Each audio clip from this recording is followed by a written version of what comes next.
Yon, what's up sa inyo mga majer? For today's video nga pala ay mag-change oil tayo nitong e-bike ng aking kumare. So ito nga po pala yung change oil ko na, napatulo ko na yung langis.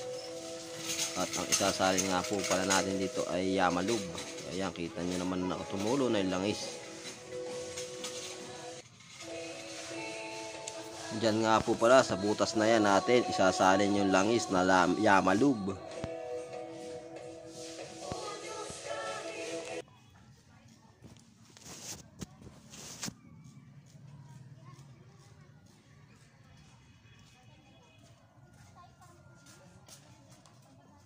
At ito naman mga majer, yung aking ginamit na langis, gagamitin pala.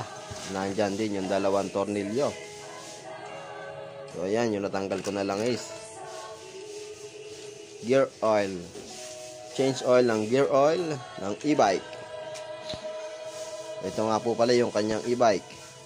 Merong bubong na umbrella, motorcycle umbrella.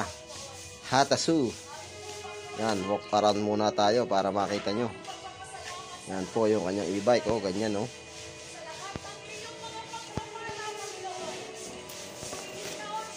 punas-punas para lumaki ang labor.